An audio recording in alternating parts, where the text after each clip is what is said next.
breath listening to your words. I have to catch my breath after. It's really good, wasn't it?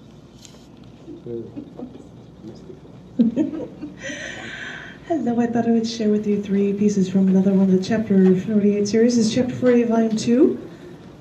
It is from 2011 through 2018, and yes, it also has a picture of Chicago on the cover because I'm a Chicagoan.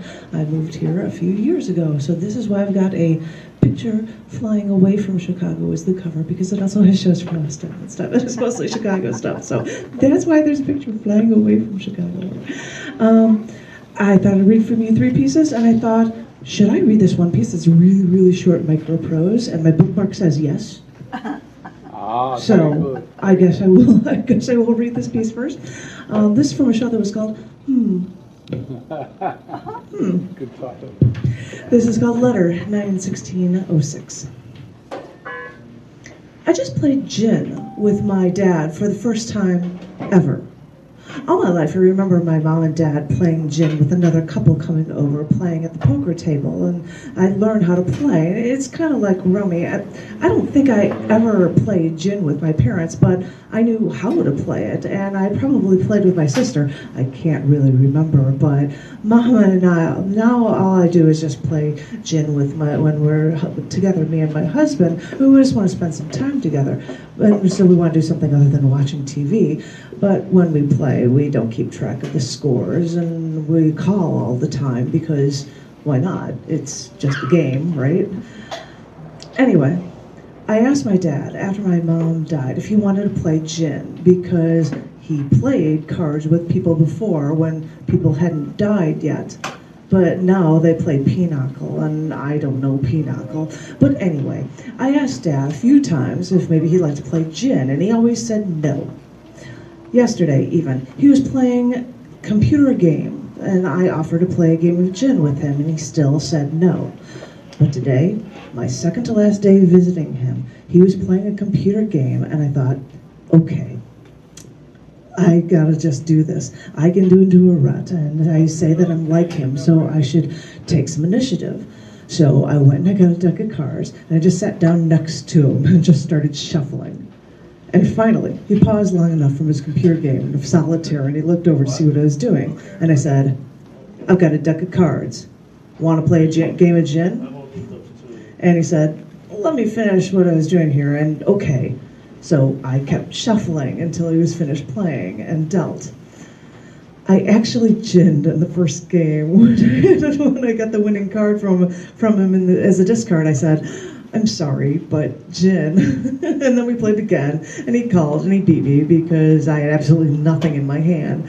And then we played a few more times, and then he said he wanted to go watch a game on TV. So we stopped playing after about 4 or 5 games.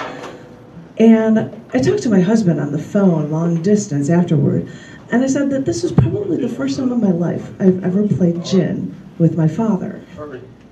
Interesting.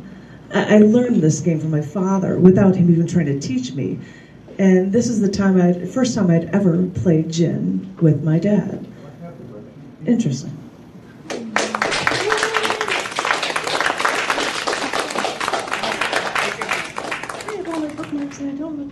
This one is from a show that was called Games People Play, and this is called Ever Since You Got Me.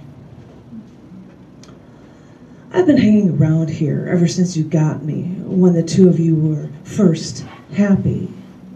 Every once in a while, one of you looks at me, reflects on what it was like, and I think you smile then.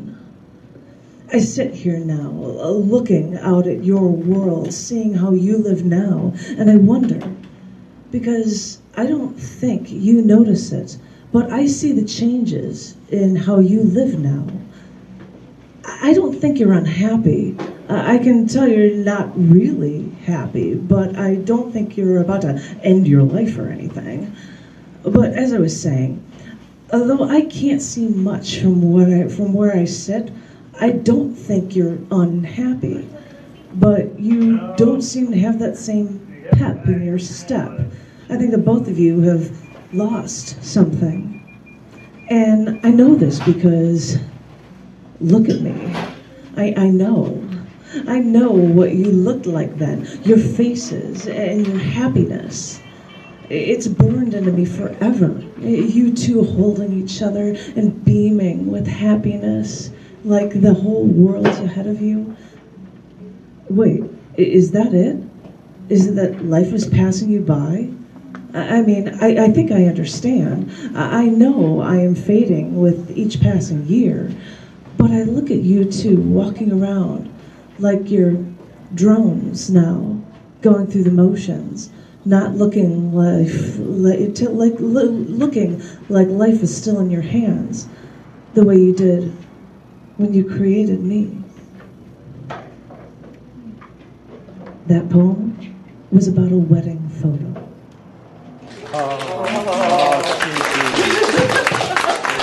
Just like read it all the same, because that whole show was like, this poem's about things. I'm like, that's about a wedding photo. You were happy once. I mean, really, look at me. You had smiles on your faces. You held each other. Yeah, it's all about a wedding photo. This is not from that show. This is from a show. No, it's from the same show. It's, yeah, like you guys care. But this is not about anything. This is about poem. It's called Love Affair with Moon 2012. How do we understand this love for what we see in the night sky? I think everyone loves the moon, and I think everyone is transfixed to their televisions or radios when we first made our one small step for man, one giant leap for mankind. Scientists at NASA during the Cold War considered setting off nuclear bombs on the dark side of the moon. Because, you see, no one sees that side of the moon, and it would be a safe distance from the Earth. But what would then actually happen to our weather or our orbits? The earthquake that caused the devastation tsunami in Asia actually slowed the rotation of our planet for a full second. And they say committing nuclear atrocities on the moon is a safe distance from the Earth. Our calendars have leap years because we just can't seem to get time right. In a few months, we even have to add seconds to the day just to adjust our calendar to the slowing down of our Earth's rotation. Astronomers now estimate that because of the gravity's changes, the moon every year is almost 4 centimeters farther away from the Earth. So if you remember the moon looking so big when you looked up at the night sky when you were little, well, you may have been right. Astronomy is like a forbidden love affair, something whose constancy can give you hope even when you're only standing outside in the middle of the night and looking up at its perennial beauty. It is something one person may never actually touch, but it is something we can always, like star-crossed lovers, admire from afar. Thank you.